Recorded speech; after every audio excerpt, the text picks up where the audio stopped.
En fait, ça c'est en théorie. Vraiment, la théorie, elle fonctionne très bien.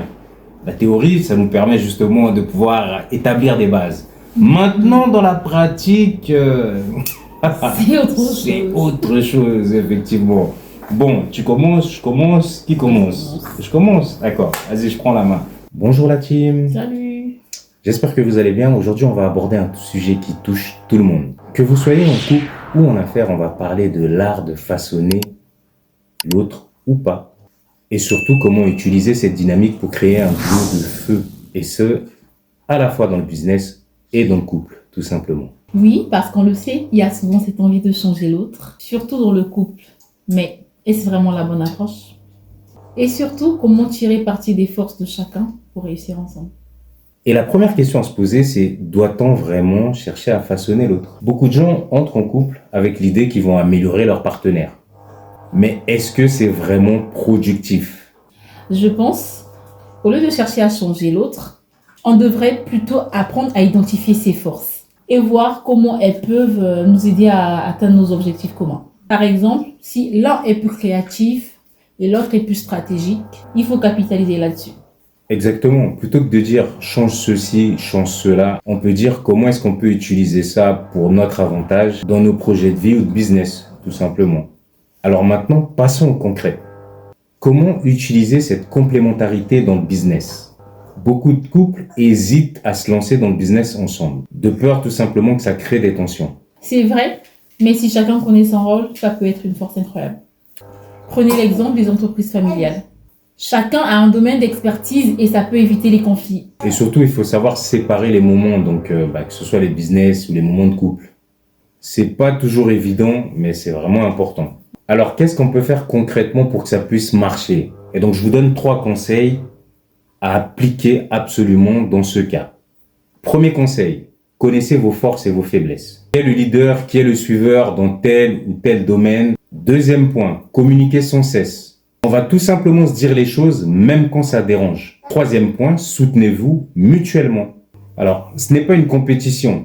Donc, si on gagne ensemble, on perd ensemble. Il vaut mieux l'accepter et trouver une autre façon de collaborer sans se marcher dessus. Si vous avez des expériences sur le sujet ou des anecdotes à partager, on est preneur. N'hésitez pas de nous dire en commentaire si vous avez déjà travaillé avec votre partenaire et comment ça s'est passé. En fait, ça c'est en théorie. Vraiment, la théorie, elle fonctionne très bien.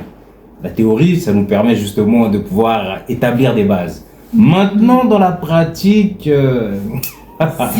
c'est autre chose, effectivement. Bon, tu commences, je commence, qui commence? Je commence, d'accord. Vas-y, je prends la main. Tout simplement, pour mettre en place des projets en couple, c'est vrai que c'est pas facile. Donc ça part un petit peu de tout. Ça part sur la gestion du budget, ça part sur les idées. Franchement, si la théorie était tout aussi simple à appliquer dans la pratique, ce serait franchement excellent, non? Bien sûr. Voilà, pour le coup, du coup, on voit que c'est différent. Donc, on va essayer de creuser un petit peu le sujet, même si parfois il divise. Et donc, lançons-nous, tout simplement. Alors, t'en dis quoi? Moi, je dirais, personnellement, pour moi, je dirais que c'est pas trop facile. Déjà, si tu as ton partenaire qui ne fait pas de différence entre le travail et le couple, en fait, il y en a qui font pas la différence. Ils se comportent avec toi de la même manière qu'ils se comporteraient avec toi au travail.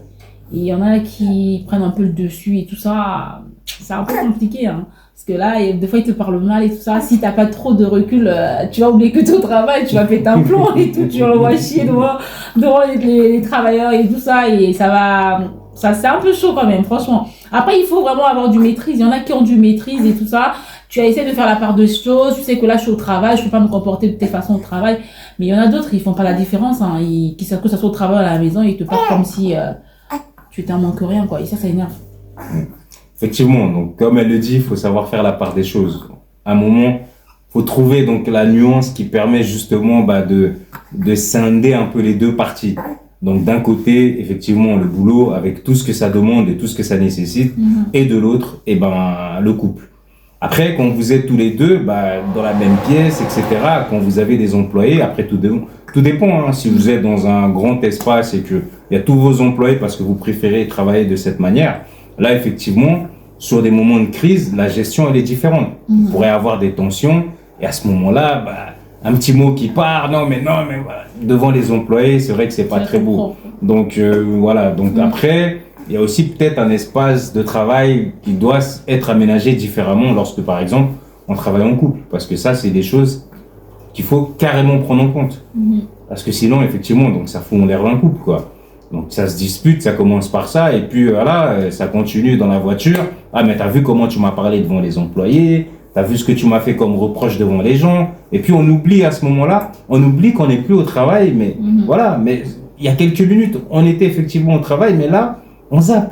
On n'est plus au boulot, mais ça nous poursuit, ça continue parce que justement, on est en couple. Donc ça, c'est une gestion qui est parfois un peu différente. Là, il faut vraiment faire la part des choses, c'est différent. Donc effectivement, il faut avoir du recul. Ça demande vraiment du recul. Je suis complètement d'accord avec toi. Après, donc, il faut pouvoir vraiment prendre beaucoup de recul. Après, c'est bien de travailler en couple aussi. Hein. Après, c'est vrai que, je me dis aussi, on doit être capable de s'apporter énormément de choses. Quand on parle de scinder les choses, ça veut dire, on sera forcément beaucoup plus fort dans un domaine plutôt que dans l'autre. Et c'est comme ça. Et là, ça va demander à savoir qui est leader, qui effectivement est suiveur. Donc, c'est pas un mauvais mot, attention. Non, moi, ça veut pas dire qu'on a des idées. Que tu emploies ce mot-là, qui est leader, qui est suiveur. Non. T'aimes pas ce mot? Non, j'aime pas. Pourquoi t'aimes pas ce mot? Non, mais moi, je dis, je préfère que tu emploies un autre mot, dire quoi. Là, on préfère, on va voir la personne qui peut apporter un petit plus à l'autre. Un porteur de projet et puis les exécutants? Non. Non plus. Quel mot alors? Non, un autre mot, je sais pas moi. Alors la personne qui apportera un petit plus.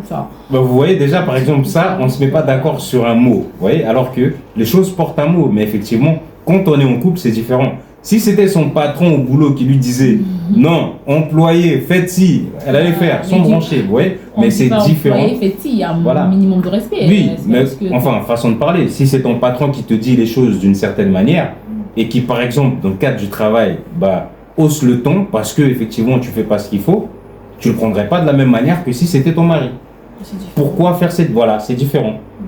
Voilà, ça veut dire que déjà tu es en train d'expliquer que tu n'es pas capable de prendre du recul lorsque c'est au travail et lorsque c'est... Mais avec le temps, tu prendras du recul, mais au tout début, vu que si c'est tout nouveau, c'est pas évident. C'est pas évident. Hein. C'est pas évident. Non, pas du tout. Attends, Donc toi, tu dis par exemple que tu n'es pas capable d'accepter les reproches qui seraient faits. Parce qu'on a dit, en fait, quand on voit sur la première partie, on dit qu'on doit être cash pour dire les choses. Oui, on doit s'aménager d'une certaine manière. Dire les choses, mais au tout début, ça va être un peu difficile quand même. Moi, de ma part, par exemple. Non, mais je pense que ça va pas être difficile parce que, en fait, ce qu'il faut comprendre, là, c'est parce que moi, je me mets dans ce cadre. Mais si c'était toi qui te mettais dans ce cadre, pareil, tu me dis la chose, c'est vrai qu'on a tous une manière différente de percevoir les choses. Il y a une façon de le dire, en fait. Si tu fais des reproches tranquillement, quoi, normalement, vas-y, je le fais, je vais pas t'envoyer bouler, de toute façon, ou je vais pas mal te parler. Mais il y a une façon de, vouloir faire le patron, de toute façon, non, c'est pas possible. Vouloir faire le patron, qu'est-ce que ça signifie? Quand on dit vouloir faire le patron, comment je peux dire du genre, tu fais l'autoritaire et tout, tu donnes des ordres, non mais... Mais pour mener à bien un projet... Oui, mais je comprends, mais il y a une façon de... Moi, je suis pour tes réponses. D'accord, donc clairement, tu es le profil qui ne pourrait pas travailler en couple. Parce que quand tu travailles en business, tu es obligé de dire les choses, de dire la vérité. Je peux travailler en couple, mais par contre, ne me fais pas des reproches devant les gens. D'accord, donc sur le moment, il ne faudrait pas... Même si ça nécessite la reproche, donc il faudrait attendre. Non, tu peux me faire des reproches, mais une façon de le faire. Faut pas me faire des reproches limite en train de me rabaisser devant les employés. Non, là il s'agit pas de rabaisser, mais effectivement il s'agit juste de mettre un accent et d'employer les mots qu'il faut sur le moment. Peut-être que tu as fait une erreur, qui est inacceptable, après, ça peut arriver. Hein. Je sais que malheureusement... Tu fais un virement et tu te trompes de compte, tu vires 100 000 euros sur le compte d'une autre personne. Donc est-ce qu'on va te le dire non mais bébé, il fallait pas... Bon écoute, c'est pas grave, ça passera. Non, par contre... T'as juste fait un virement de 100 000 euros sur le mauvais compte, on ne connaît pas la personne et en plus c'est parti... Non mais non. Je sais que malheureusement, on est obligé d'être un peu dur, même si c'est ta femme ou ton mari, on est obligé d'être dur, c'est comme ça. Mais après, ça dépend des tempéraments des gens. Moi, personnellement, je sais pas. Moi, je sais pas. Donc, du coup, moi, personnellement, il faut que je fasse un travail sur moi. Me dire, oui, tu travailles pas, tu n'es pas chez ton employeur. T'es pas chez ton employeur, t'es chez toi. Enfin, tu es dans ta propre boîte, mais tu n'es pas tout seul, toute seule. Vous êtes deux. Donc, il faut savoir, il faut accepter les critiques et tout ça. En fait, c'est un travail que je dois faire sur moi parce qu'au début, ça va être compliqué. Je sais que je vais peut-être oublier qu'on est au travail. Je vais peut-être mal prendre certaines choses. Mais avec le temps, je serai obligée d'accepter de l'accepter. Alors du coup, ce que je constate, c'est que déjà tu te mets sur la position du dominé. Non. Donc alors que c'est une entreprise à deux. Non, mais j'ai pas dit, je ne vais pas sur la position du dominé. Et oui, sinon effectivement, donc c'est un peu ça le couple. Le couple, c'est pouvoir construire ensemble. Donc c'est vrai qu'il y a toujours le bon côté de la chose qu'on montre, mais derrière, il y a beaucoup de travail. Voilà, donc ça cache beaucoup de choses. Derrière, vraiment, il y a des reproches, il y a des choses qui sont faites. Effectivement, si vous n'êtes pas capable, j'ai déjà vu des couples justement se déchirer comme ça, de cette manière, parce que ils n'ont pas pu gérer la pression que ça demandait tout simplement de pouvoir investir ensemble. Et voilà, donc là, nous, on arrive plus ou moins à le faire parce que voilà, notre base, en fait, c'est la communication. On se dit que même quand c'est difficile, en fait, il faut se dire les choses. Et faut toujours s'encourager. Donc c'est comme ça qu'on fonctionne. On essaye vraiment de mettre beaucoup de positivité dans les choses pour pouvoir avancer et évoluer donc ensemble. Parce que si on fait pas ça, effectivement, on n'arrivera à rien faire.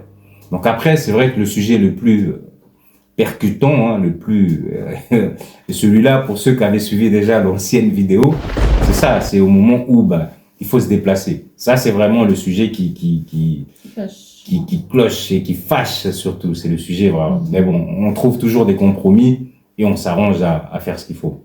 Après, c'est ça, il faut aussi évoluer mentalement parce que si on prend ce qu'il y a, enfin, si on prend un petit peu ce que la plupart des chefs d'entreprise aujourd'hui qui ont réussi, ils disent que c'est difficile en fait d'assimiler et de gérer les deux, que ce soit le couple et le business. Et tu vas te rendre compte que la plupart ils finissent seuls, parce que ça colle pas. En vrai, ça colle pas. Mais pourquoi ça colle pas? Parce que voilà, on s'acharne un petit peu beaucoup dans le travail. En fait, et les exemples concrets, c'est quoi? C'est celui qui passe ou celle qui passe son temps tout le temps dans le bureau, oublie que l'autre existe. Ouais, et puis voilà, on s'oublie et on est tellement à fond dans son projet, dans son travail, parce que ça demande de l'énergie, qu'on accorde peu d'importance à certains moments qu'on doit pouvoir passer à deux, etc. Alors que voilà, et de cette manière, tu vois les couples tout simplement se déchirer. Mais je pense que quand on est justement en couple et quand on se lance dans un business ou autre, je pense que quelque part, ces moments-là, ce sont des moments aussi qui permettent effectivement de pouvoir se voir, de voir la manière dont on est solide, dont on se construit, de voir tout ça. Je pense que par exemple, quand on travaille dans le même bureau, c'est vrai que derrière, on se voit H24, mais je pense que derrière, il faut pouvoir trouver aussi un moyen de sortir un peu de ce cadre de travail et de beaucoup voyager, peut-être de bouger, de s'aérer, de partir en vacances, faire des week-ends, etc. Et je pense que ça compense. Parce que on est capable de voir ses propres collègues H24, mais au boulot, voilà. Donc pourquoi pas au boulot? On dort pas avec. Oui, c'est vrai, on dort pas avec. Heureusement d'ailleurs, ce serait compliqué. Quoique, il y en a qui dorment avec. On a vu, il y en a qui dorment avec. On a vu des histoires. Je vais pas évoquer encore le nom, mais il y a eu des histoires. Donc voilà. Mais n'empêche que voilà, je sais pas. Tu dirais quoi toi par rapport à ça? Parce que c'est vrai que les couples, il y en a beaucoup qui se divisent. Et il y en a qui disent même que je ne peux pas être en couple et monter ma société. Tu vois? Il y en a qui peuvent monter leur société, mais ils préfèrent travailler en solo, pas avec son partenaire. Ils préfèrent prendre une autre personne pour travailler avec, mais le partenaire, c'est pas possible. Mais ça répond toujours à la même question. D'où le fait, vous voyez, même sur des domaines différents, ça nous ramène toujours. Donc ça, c'est plutôt lié au couple. Et effectivement, là, la remarque qu'elle est en train de dire, c'est qu'il faut tout simplement pouvoir s'adapter. C'est pas parce qu'on est en couple qu'il faut se permettre un écart de langage, etc. Mais ça, c'est partout pareil. Mais si tu sais que la personne qui est avec toi, son tempérament, il fonctionne déjà de cette manière, quelque part aussi, c'est à toi de savoir. C'est à toi de t'adapter et de te mettre aussi à la bonne place. Donc je pense que voilà, c'est une relation mutuelle. Mais bon, c'est comme ça que ça fonctionne dans le couple. Je ne sais pas ce que vous en pensez, mais voilà, je pense que grosso modo, c'est un petit peu ça. Après, qu'on le veuille ou non, elle aime pas ce mot, mais il y aura toujours cette position de dominant et de suiveur. Parce que la vie fonctionne comme ça. Il y a forcément une personne qui est au-dessus de l'autre. Même si on met de l'eau dans son vin, même si en fait on s'accorde à s'adapter avec une autre personne, mais quelque part, avec la personne avec laquelle on est, plutôt, excusez-moi, mais quelque part, on est tous faits d'une certaine manière. De ce fait, il y aura forcément une personne qui aura une tendance un peu plus à se mettre dessus et l'autre un peu plus à avoir du recul. Mais vous pouvez avoir les mêmes tempéraments aussi. Bah, avoir les mêmes tempéraments dans un couple, ça marche pas. Et je pense que dans la vie tout court, si tu n'as que des personnes qui fonctionnent de la même manière que toi, ça ne peut pas fonctionner. C'est pas possible. Il faut une certaine complémentarité. On l'a dit d'ailleurs dans le truc. Il faut une certaine complémentarité parce que sinon ça marche pas. Je sais pas ce que vous en pensez, mais sinon ça marche pas. Non? Non. Non? T'es pas d'accord? Bah, tu dirais quoi? On compète pareil. Non, pas du tout. Et on va avancer. Donc si on est pareil, on a les mêmes idées. On peut être pareil, mais après, chacun de nous fait un effort. Oui, donc voilà. Forcément, tu fais un effort sur certaines choses. Bah, en fait, les efforts, forcément, on les fait tous lorsque c'est plutôt le côté négatif qui doit être plus important. C'est là où on va faire des efforts. Mais sinon, sur le côté positif, non. Voilà. Bon, ben voilà, un petit peu pour ce qui est du couple. Et sinon, en conclusion, ben, qu'est-ce qu'on peut dire? Ben, je pense que forcément, ça demande beaucoup de communication. Donc ça, vraiment, ça, c'est la clé. Hein, c'est la clé de toute chose. Dans la vie, au travail, dans l'amitié, enfin dans les amitiés, dans la famille. Donc voilà, pareil, on retrouvera toujours cette notion de communication. Effectivement, sans la communication, on ne peut rien faire. Sans prendre en considération les faiblesses, les forces des uns et des autres, on ne peut rien faire. Et il y aura toujours un porteur de projet, effectivement, mais il y aura toujours aussi cet accompagnement, cet échange qui validera, voilà, est-ce que ça c'est bien, est-ce que on peut réfléchir à plutôt comme ça, tel qu'on le fait tout le temps au final, tu vois. Tu vois, on réfléchit à un projet et on discute. Comment est-ce qu'on fait, comment est-ce qu'on met en place, comment est-ce que, voilà, donc, on échange souvent. Donc je pense que voilà, c'est le même conseil qu'on peut donner à tout le monde vis-à-vis de ça. Ouais. Un mot? C'est bon. Je sais pas. Un mot? Non, un mot, attends, je vais dire quoi? Un mot pour la fin? Ben, un mot pour la fin.